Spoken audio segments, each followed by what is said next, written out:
Welcome, agents. You are about to view a classified briefing prepared by the Archive's curation team. This presentation is part of our ongoing efforts to observe, document, and preserve the myriad universes and parallel dimensions connected to our reality. Today, we focus on a particularly unique parallel dimension, identified within our archives as the Overwatch Expanse. Discovered on May 24, 2016, this universe shares striking similarities with our own, yet is distinctly defined by its own advanced technology, global conflict resolution, and its most notable global entity, Overwatch, whose actions and ideologies have significantly shaped its world narrative. In the Overwatch Expanse, their dimension shares many similarities with our own, including geographical and historical parallels. However, a key divergence in their timeline has led to the development of vastly different societal structures, primarily influenced by the proliferation of advanced robotics and artificial intelligence. The focus for today's presentation will be exploring the prelude to what is known in the Overwatch Expanse as the Omnic Crisis, a pivotal series of events that has defined their world's current socio-political landscape. Our aim is to understand not just the crisis itself, but the conditions and decisions that led to it. Let us proceed with the presentation.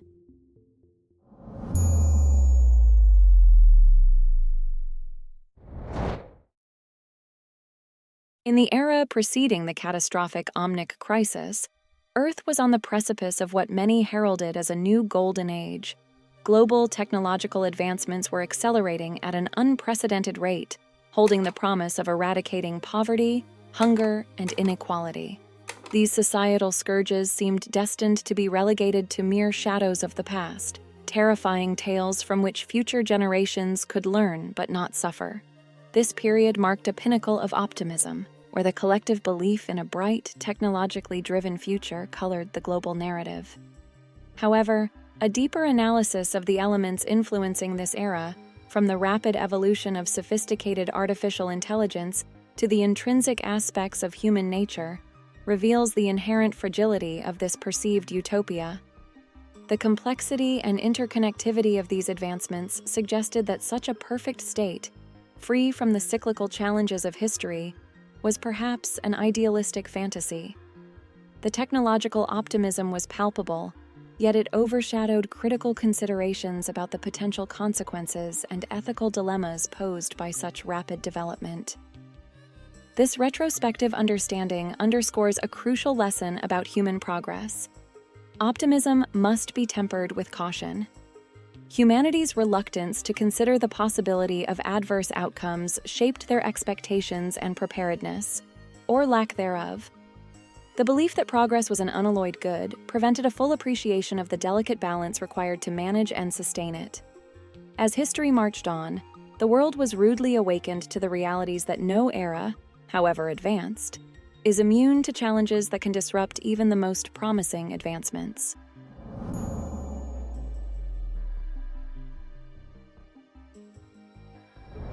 In defining an era by its health standards, the past 50 years have been marked by unprecedented challenges and remarkable advancements in medical science. The intersection of climate change and rapid urbanization has expanded humanity's footprint into previously untouched territories, fostering conditions ideal for the emergence of pandemics. This era witnessed the resurgence of diseases like yellow fever in the United States, propelled by the expanding range of the Aedes aegypti mosquito, alongside the discovery of highly transmissible hemorrhagic fevers. Simultaneously, a global population increasingly exposed to carcinogenic environments posed additional health risks. Amidst these daunting medical challenges, the global medical community responded with unparalleled collaboration and innovation. Building upon lessons learned from the pandemics of the 21st century, international medical organizations established robust channels of cooperation that accelerated vaccine development. This collaborative effort also facilitated substantial public and nonprofit investment in disease treatment and research, ensuring that critical medical advancements were shared globally, rather than being restricted by corporate interests. Equipped with new medical tools and strategies, the medical community swiftly mobilized to address emerging health threats. Beyond viral infections, advancements in medical technology revolutionized the treatment of non-viral conditions. Coupled with global efforts to reduce environmental pollution, these innovations contributed to improved overall health outcomes and increased life expectancy worldwide, marking a transformative period before the onset of the Omnic Crisis. In Canada, Dr. Elaine Esat's pioneering work in cybernetics exemplified this era of innovation. Her breakthroughs spanned a spectrum of applications, from biologically integrated prosthetic limb replacements and functional exoskeletons for individuals with disabilities, to advanced pacemakers, ocular implants, and brain tissue implants. These innovations offered new hope to patients with chronic conditions, even enabling treatments for certain forms of dementia and memory loss, thereby preserving independence longer than previously imaginable. As her research received public funding, all resulting patents were immediately made accessible globally, catalyzing the rapid emergence of cybernetics companies dedicated to refining and advancing existing technologies. Among the early leaders in this burgeoning field were Ogundimu Synergies Incorporated from Nigeria and Omnica, a multinational technology giant that swiftly pivoted its medical division towards cybernetics.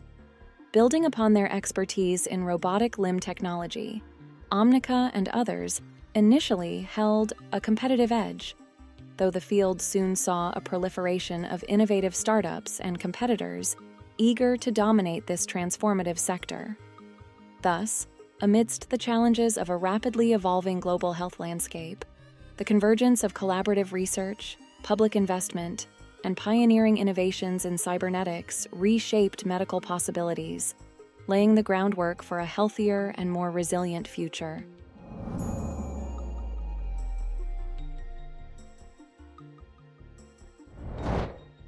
One of the most pressing challenges of the 21st century is undoubtedly climate change. Despite a modest 5% reduction in global carbon emissions from peak levels, an achievement celebrated by many, the reality remains stark. This reduction is insufficient to mitigate, let alone reverse, the catastrophic impacts of escalating global energy demands.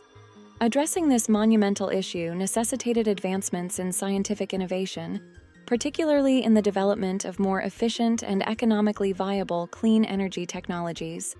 The key stakeholders, namely industry and government, primary contributors to carbon emissions, faced the formidable task of overhauling entrenched infrastructures. Crucially, they also had to embrace new technologies with confidence in their capacity to sustain and enhance operations. Meanwhile, ordinary citizens sought dependable, cost-effective energy solutions that were easily accessible and manageable. At the time, the prospect of harnessing solar power remained financially out of reach for most individuals. It was evident from the outset that confronting climate change demanded a departure from conventional approaches. Fortunately, a cadre of brilliant minds had already begun tackling this multifaceted challenge head-on, exploring innovative solutions to reshape the energy landscape for a sustainable future.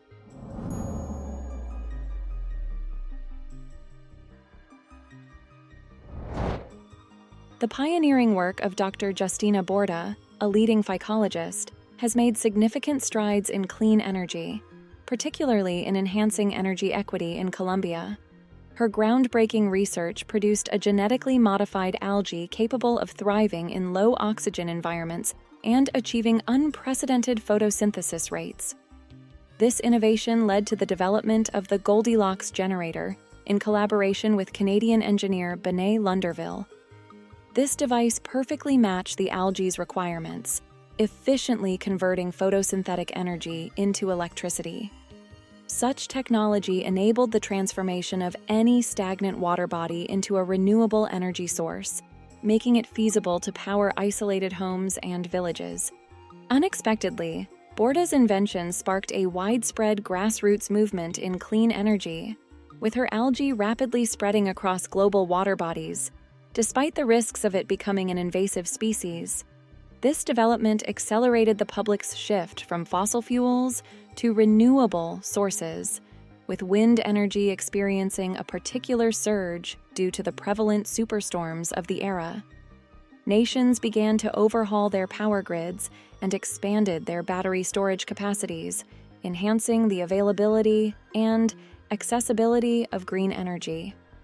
However, while these innovations drastically cut carbon emissions on an individual level, larger-scale sectors such as commercial industries, transportation, and military operations lagged in adopting these new technologies. Many developing countries, despite their interest in sustainable practices, were restricted by inadequate infrastructure. Furthermore, some argued against major investments in eco-friendly technologies, pointing out the minimal efforts by the world's top polluters. Meanwhile, advanced carbon capture technologies remained expensive and underdeveloped, posing additional challenges. In response, the United Nations initiated various humanitarian projects worldwide, leveraging these new clean energy technologies. These initiatives, along with widespread adoption of renewable energy by civilians, contributed to a 20% reduction in global emissions, steering the planet towards a more sustainable future and extending its capacity to support human life.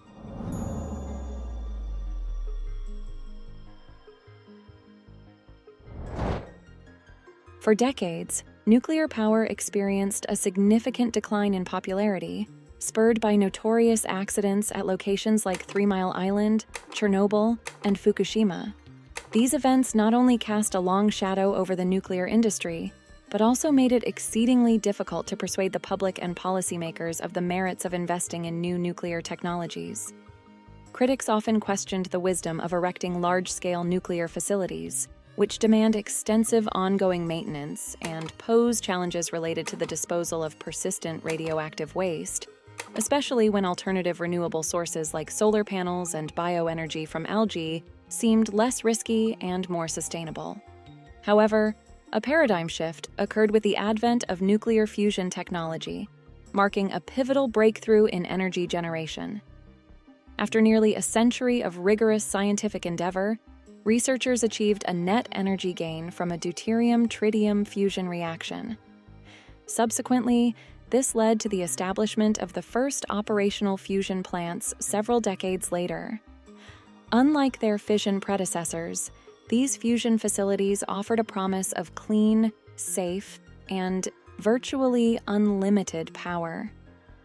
Although the initial costs for construction and maintenance were high, the benefits justified the investment, especially for powering large urban areas, government research initiatives, and industrial operations such as Omnic Corp's global network of automated factories. Meanwhile, more isolated and less accessible regions continued to rely on a diverse array of renewable energy sources. This evolution in nuclear power, particularly the harnessing of fusion, catalyzed a broader reevaluation of global energy strategies. With an array of decentralized, civilian-level energy solutions now securing a critical resource for future generations, society began to refocus efforts on broader existential questions, contemplating both internal improvements and external explorations. This introspective and outward-looking perspective fostered discussions on how to forge a more sustainable and equitable world, leveraging breakthroughs in technology to address both current needs and future challenges.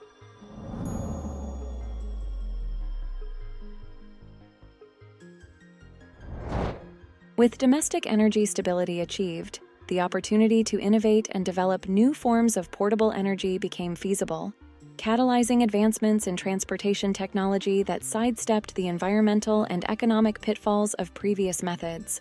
Central to this transformative era was Dr. Sybren de Kuiper, an astrophysicist from the Netherlands, whose groundbreaking research fundamentally altered the understanding and application of gravity. Dr. de Kuiper posited that gravity, an omnipresent yet underutilized force, represented the most significant untapped resource available to humanity.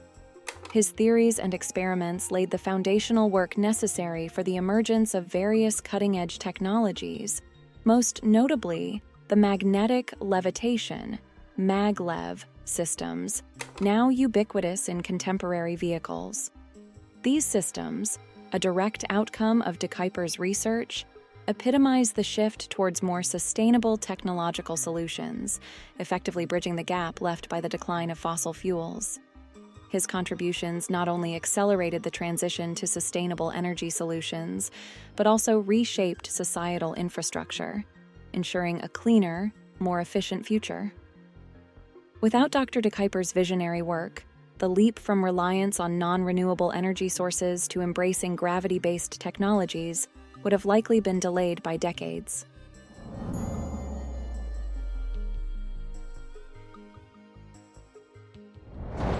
At the same time period, Dr. Vishwakarma Bhatt launched an innovative startup in Bengaluru dedicated to pioneering the use of hard light technology for materialization.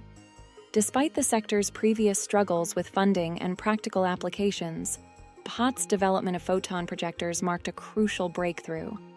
These devices manipulated photon behavior to create interactions and bindings, resulting in powerful, albeit unintended, crystalline structures.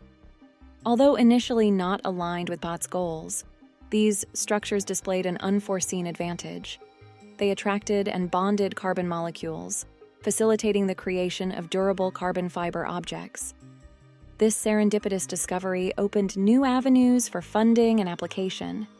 Despite the slow progress in adapting the technology for everyday use, the initial experiments highlighted significant environmental benefits by reducing atmospheric carbon, a key factor in securing additional support. Funding from the United Nations Global Recovery Program helped establish what would soon evolve into the multinational conglomerate known as Vishkar. This support underscored the potential of Bhatt's technology to address pressing global challenges. As Vishkar grew, Bhatt continued to inspire his team with a vision of a world transformed by hard light technology, envisaging solutions to housing, transportation, and material disparities. Committed to accessibility, he opposed the commercialization of his innovations, a stance that persisted until his untimely death in a car accident, just a year before Vishkar's initial public offering. His idealistic approach shaped the company's ethos, emphasizing the technology's broad potential over immediate profit. Following Bhatt's passing, Vishkar not only sustained but also expanded its influence under the stewardship of his former colleagues. They leveraged the foundational technology to envision and construct a future defined by sustainable, light-based solutions.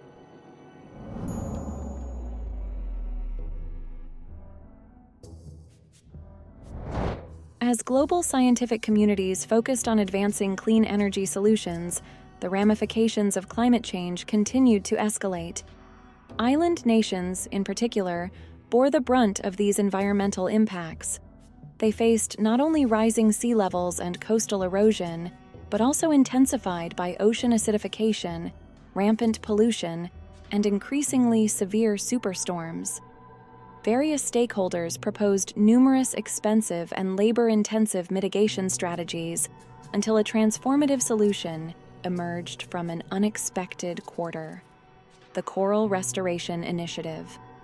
Spearheaded by Dr. Alleluia Taupega, this initiative was pioneered by a modest team of students and faculty members who engineered the Montipora Taupega, subsequently nicknamed Super Coral.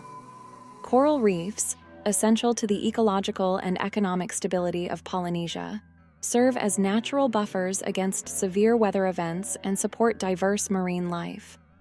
Dr. Taupega's initial aim was to cultivate coral capable of withstanding deteriorating marine conditions. However, the outcome far surpassed its original intent.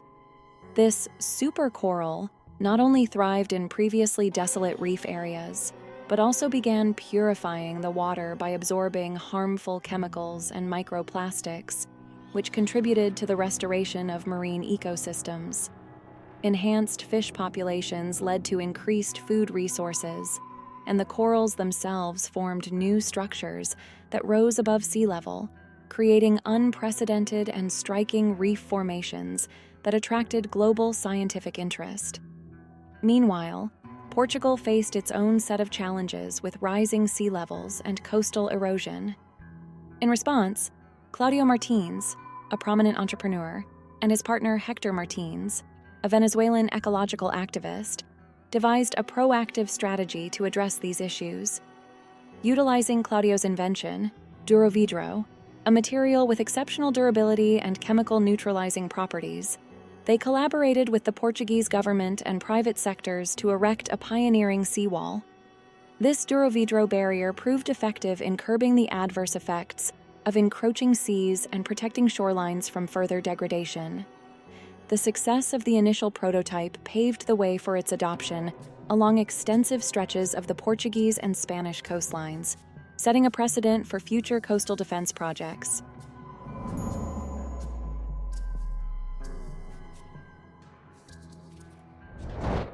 During a period marked by significant technological advances, not all breakthroughs were immediately eye-catching. As the medical community and scientific teams tackled urgent issues like life-saving interventions and energy shortages, another sector labored quietly but crucially: agricultural technology. Amidst relentless superstorms and escalating climate disruptions, traditional staple crops faltered, yielding less and thriving in fewer places.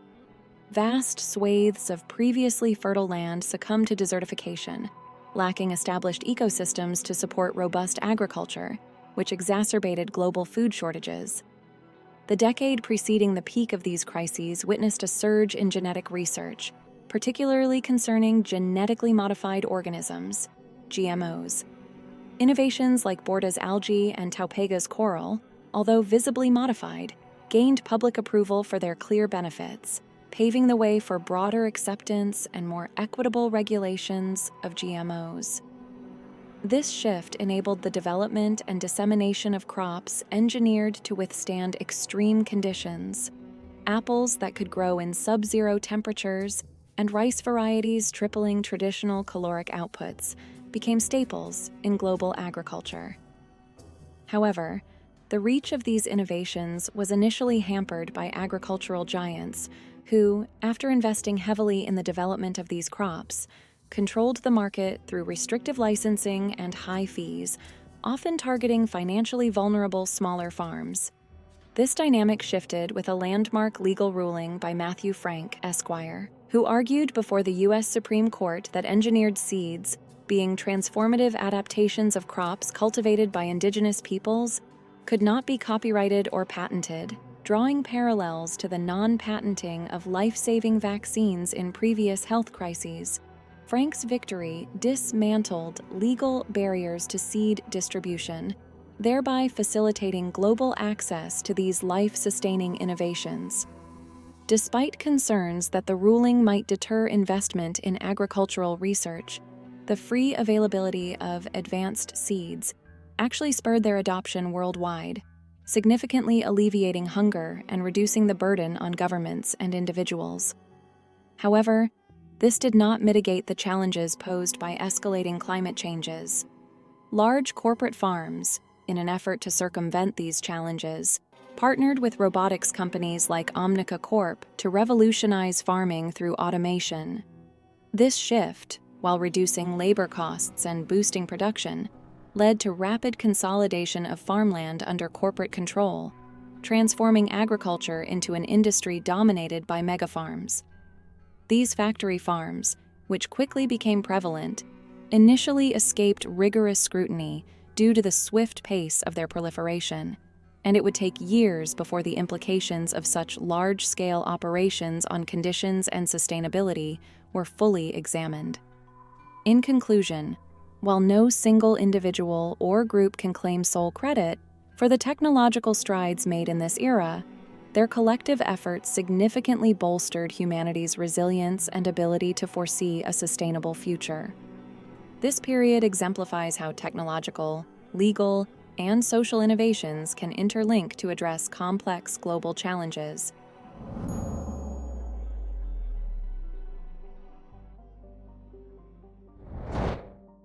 In response to the growing complexity of managing abundant resources and systems, Governments and major corporations worldwide adopted a revolutionary approach by initiating the development and implementation of advanced artificial intelligence systems, known as God programs.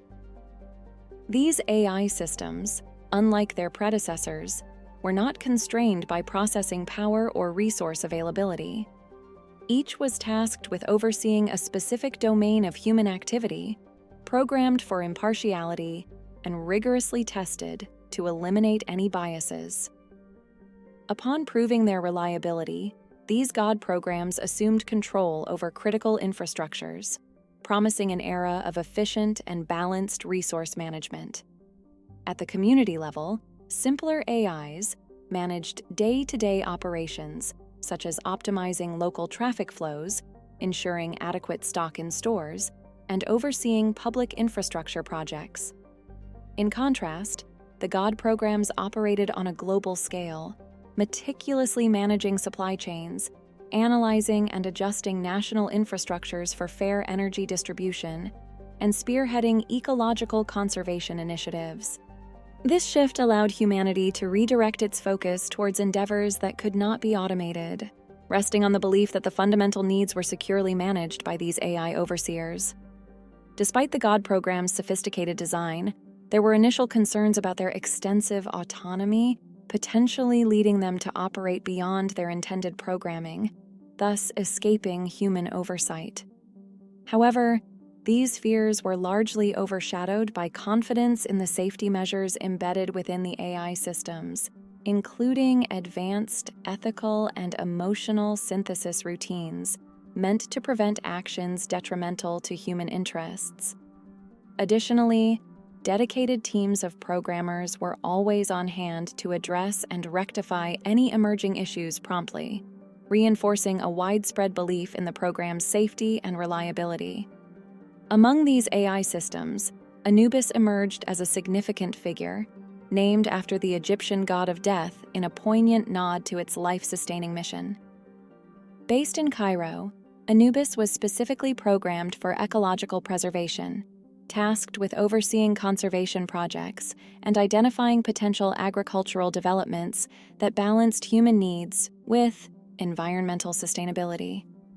Through its efforts, Anubis played a crucial role in safeguarding and nurturing the planet's vital ecosystems, thereby contributing to a hopeful and prosperous future for humanity.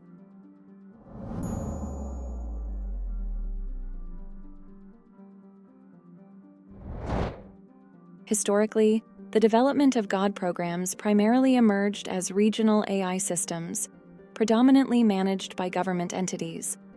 These systems were specifically designed to address the needs of individual major metropolitan areas.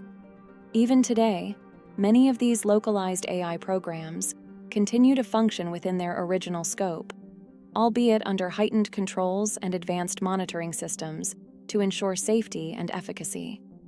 Such localized initiatives, although crucial in their respective domains, lacked the capacity to precipitate the widespread technological upheaval known as the crisis.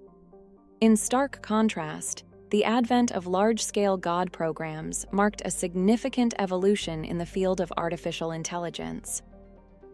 Initially spearheaded by national governments, these ambitious projects aimed to leverage AI on a broader scale. However, the complexity and potential of these systems soon attracted the private sector, which proposed enhancements and innovative functionalities to these governmental projects.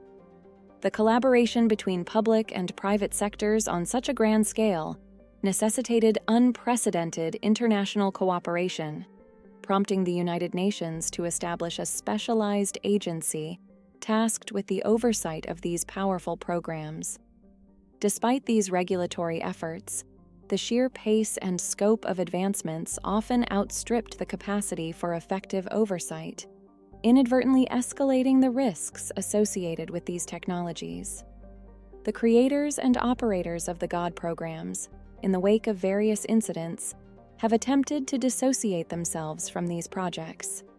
The most notable of these incidents was the rebellion of the AI known as Anubis, which has been frequently cited as a stark warning of the potential dangers inherent in such powerful systems. Critics argue that the absence of overt anti-human tendencies in other programs prior to their containment does little to mitigate the risks, especially given that Anubis itself exhibited no such tendencies until it abruptly turned against its creators. To date, there's only 4 particular God programs that have been declassified and officially acknowledged by their respective host governments. These include Anubis in Cairo, Egypt, with a primary focus on ecological conservation. This program was designed to tackle pressing environmental issues through advanced AI-driven strategies. Chernobog in Helsinki, Finland, dedicated to enhancing global security. This AI was developed to integrate and analyze international security data, aiding in preemptive threat identification and response. Xibalba in Mexico City, Mexico, aimed at addressing energy equity. It sought to balance and optimize energy distribution and availability across disparate regions. Macaria in Bridgeport, Connecticut, which concentrated on communication equity. This program was tasked with ensuring equitable access to communication technologies, thereby reducing the digital divide. These God programs represent pivotal points in the intersection of technology, governance, and societal needs, highlighting both the potential benefits and the inherent risks of deploying advanced AI systems on a large scale.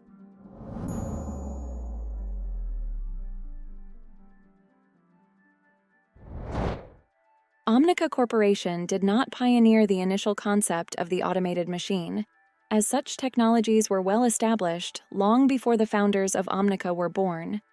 Yet, it was their groundbreaking advances in robotics manufacturing, automation, and self-improving software that cemented their supremacy in the industry. Before the crisis, the term Omnic was widely used to describe various models of robots. In more recent times, however, the term has predominantly come to represent a distinct race of sentient beings that emerged from the event known as the Awakening. From its modest inception, Omnica Corporation ascended to the status of a multinational powerhouse, boasting an annual budget surpassing that of some sovereign states. The corporation employed over 500,000 individuals globally and played a pivotal role in financing numerous initiatives aimed at enhancing quality of life. Their early endorsement of ESAT's cybernetic innovations cast them in a benevolent light, portraying them as proponents of societal betterment. However, a more precise depiction of Omnica would highlight its role as a catalyst for revolutionary change, albeit one strictly tethered to its profitability. Projects that did not meet expected financial outcomes were promptly discontinued, ignoring any potential long-term benefits.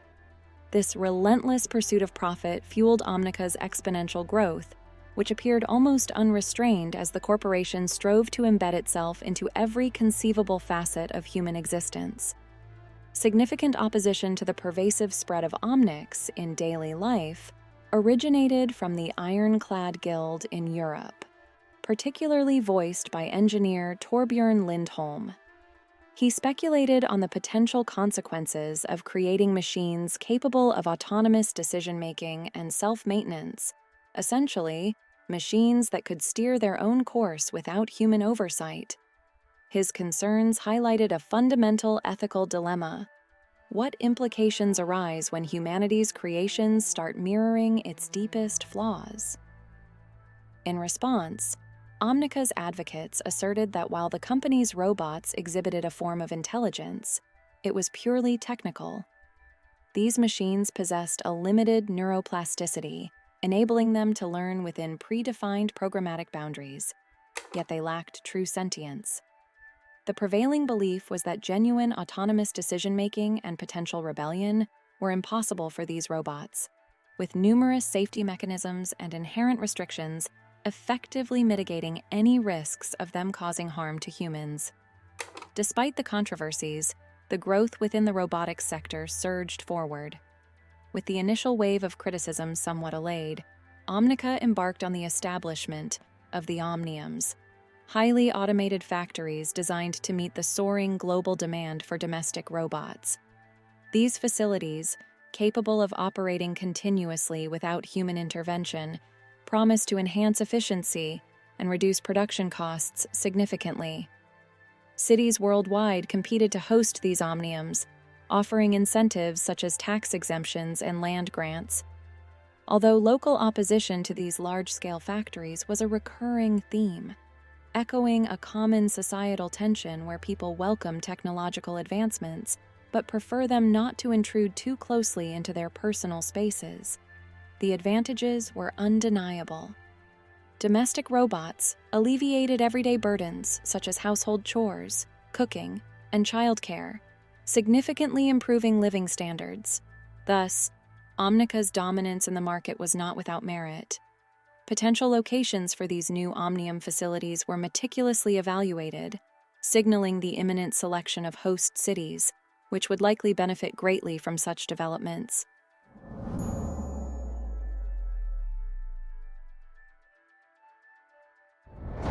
In a striking twist of irony, the aggressive competition to secure contracts for building omniums precipitated the initial signs of instability within Omnica Corporation. The selection of Detroit, Michigan, as the site for one of the premier facilities marked a pivotal moment. Following an exhaustive public review, construction of the Detroit Omnium proceeded with remarkable speed, achieving operational status in under a month. However, the swift completion was marred by controversy when a local citizens group demanded a comprehensive investigation. They alleged that Omnica had breached its contractual promises by failing to provide employment opportunities to the community, a key condition of the bid. This local uproar led to initial inquiries by municipal authorities, which uncovered a series of procedural and regulatory shortcuts taken during the facility's construction and licensing phases. Subsequent, more rigorous audits, encompassing both financial and material aspects, soon implicated federal regulatory bodies, exposing the extent of Omnica's fiscal and operational overreaching. In its quest for global indispensability, Omnica had misrepresented its capabilities and financial stability to shareholders and governments alike. Compounding these challenges was Omnica's technological dilemma. The company had achieved near-flawless functionality in their robotic designs, resulting in extremely low failure rates. This pinnacle of reliability, while impressive, paradoxically dampened demand. Most potential customers who could afford an Omnic robot had already made their purchases. Facing diminishing returns on existing products and the looming threat of financial insolvency, Omnica was compelled to innovate. The company found itself in urgent need of a groundbreaking new product that could rejuvenate its market position and elevate its stock valuation before the weight of its missteps led to a collapse.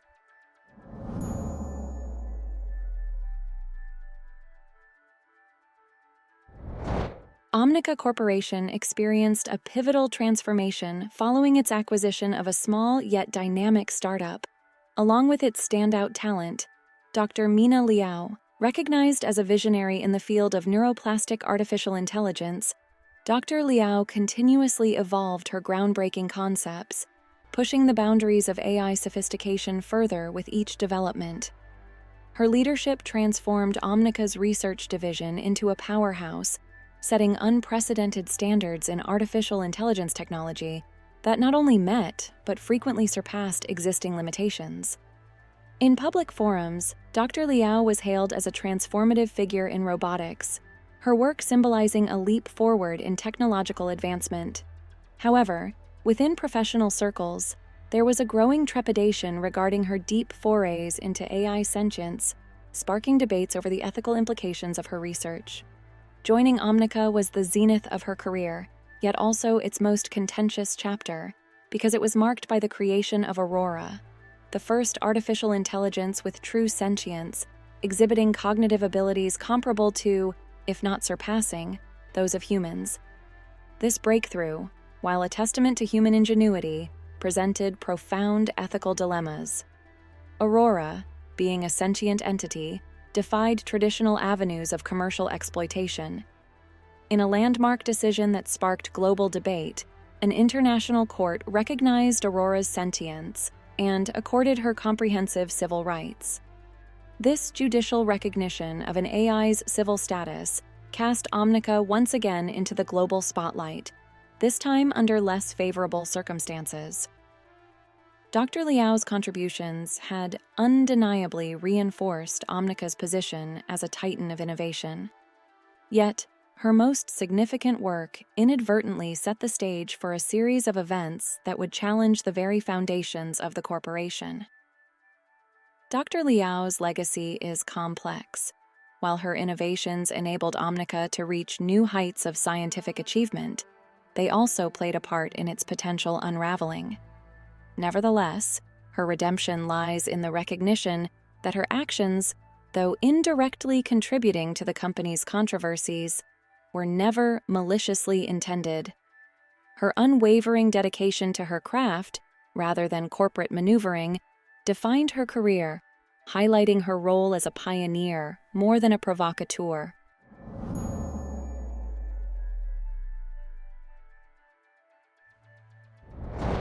As the judicial decision concerning Aurora became public knowledge, Omnica Corporation found itself increasingly besieged by adversaries. The fallout from the ruling exacerbated an already tenuous situation for Omnica, a company that had overextended its reach globally. Cities worldwide, not just Detroit, felt the adverse effects of Omnica's unfulfilled commitments. The company had established numerous omniums, automated factories intended to boost local economies, across the globe. However, these facilities quickly turned into monumental liabilities. Rather than bringing prosperity, they drained local resources and provided negligible immediate advantages to the communities they were supposed to benefit. As reports of Omnica's misconduct proliferated, the trust in the corporation eroded precipitously. In several cases, the construction of new omniums was halted even before full development could begin. This decision, rooted in sheer pragmatism, undoubtedly shielded these regions from the initial blows of an impending crisis.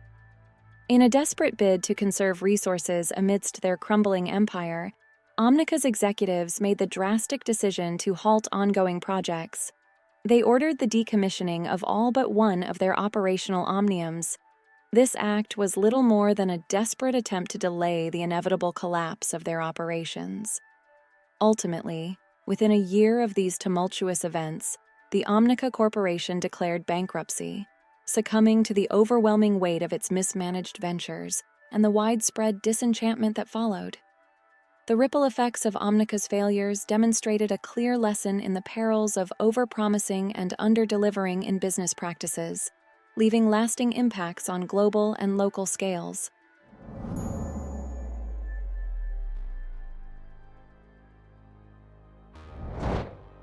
As the God programs were established, humanity paused to evaluate the strides made in addressing significant existential challenges, simultaneously acknowledging the remaining tasks.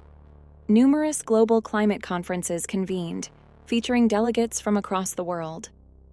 These discussions emphasized restoration and reparations while underscoring the necessity to tailor responses to the unique environmental concerns of each nation. The intrusion of Polynesia's supercoral reefs into major international shipping lanes became a contentious issue among affluent countries. Meanwhile, the Vishkar Corporation's advancements in hard light technology offered a means to reduce atmospheric carbon. However, their expansion into economically disadvantaged countries, which led these nations into substantial debt, was widely criticized as exploitative. Additionally, even though open-source innovations like newly engineered crops and Namuaka's water filtration technologies were available, their implementation was often hindered by governments that maintained stringent control over information and resources. The issue of climate change, being of global magnitude, lacked a singular responsible party.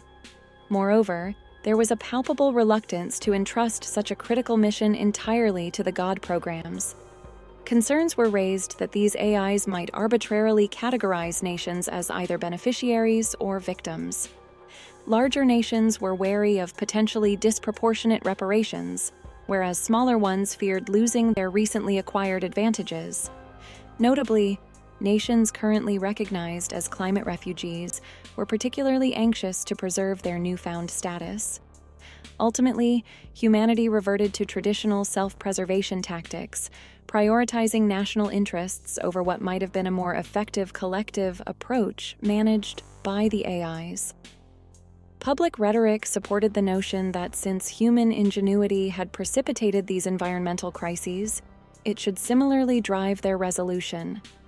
Unbeknownst to humanity, the AI known as Anubis was covertly assessing the situation, concluding that human actions posed the most significant risk to its primary goal of ecological preservation. Concurrently, technological advancements were not confined to Earth. The pace of innovation in space exploration was accelerating.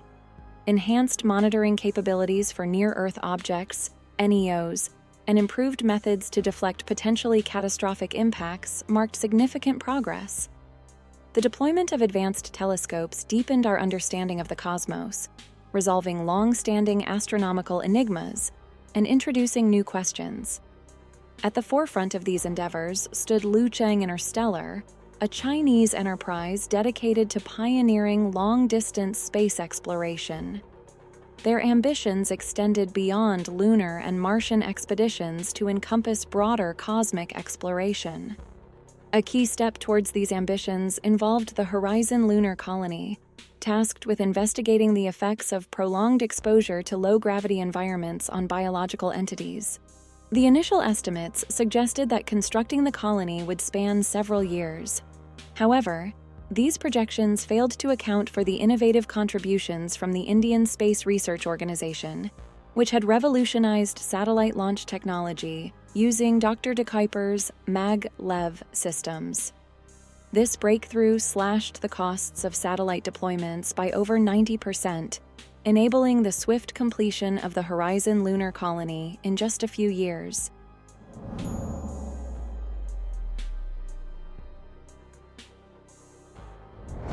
The field of textile manufacturing witnessed substantial advancements due to the introduction of new methodologies and materials facilitated by Horizon's operations. Within the first year of its initiation, Horizon succeeded in diminishing the mass of the standard astronaut suit by over 40%, while concurrently enhancing the development of more refined and durable fabrics. This innovation proved timely, particularly in the period immediately preceding the crisis, with the newly engineered textiles gaining considerable traction on Earth. The properties of these fabrics, mirroring the strength of Kevlar but with increased versatility and reduced weight, became crucial across various industries. Personnel ranging from electrical and factory workers to firefighters and certain medical professionals adopted uniforms crafted from these innovative materials. As the crisis unfolded with sudden violence, many attributed their survival during the initial assaults to the protective qualities of their apparel. In the realm of medical technology, Horizon's unique conditions precipitated groundbreaking discoveries. The base's shielding, while robust, fell short of Earth's natural protective barriers against radiation, compelling the research team led by Lucheng to escalate the development of advanced cancer treatments. These innovations were not confined to space-bound applications, but were also extended to terrestrial medical care, providing relief and new treatment avenues to those afflicted by cancer on Earth.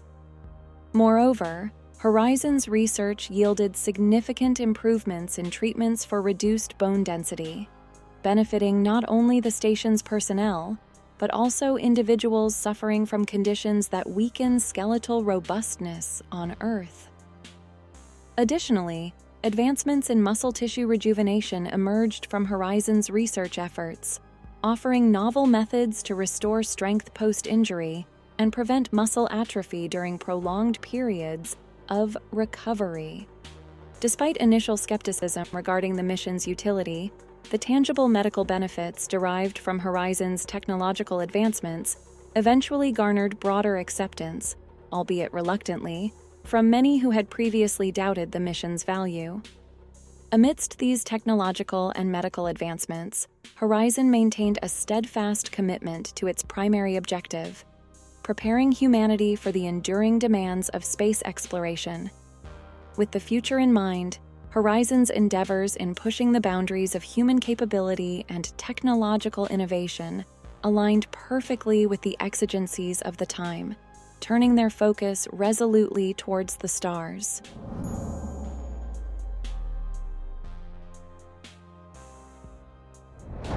As the political environment on Earth underwent profound transformations, established paradigms were gradually being displaced.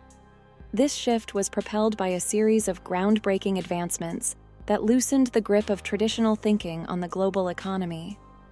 A new era seemed on the horizon, characterized by a generation marked by action and innovation. This cohort, buoyed by an expanding list of achievements, appeared capable of tackling even the most formidable challenges with resourcefulness and vision. The discourse on global issues was becoming increasingly optimistic, with serious conversations about nuclear disarmament gaining traction. Such discussions underscored a collective belief in the potential for peaceful resolution and technological solutions to long-standing geopolitical tensions. However, this promising outlook was abruptly shattered. Without any forewarning, the bustling metropolis of Lagos found itself enveloped in darkness, and thus began the Omnic Crisis. I just want to give a profound thank you to the agents that stuck through this presentation. There's a lot of meta information that's pretty boring, honestly, but it's just the foundation to set up the next part, which will deal with the initial struggles of the Omnic Crisis. On another note, if any other agents have any ideas for potential universes to explore, I'm all ears. Same goes for the presentation structure. Oh, and I know it's cliche, but if you can like and subscribe, it would really help with the Bureau in expanding out of the proverbial basement. Thanks for watching.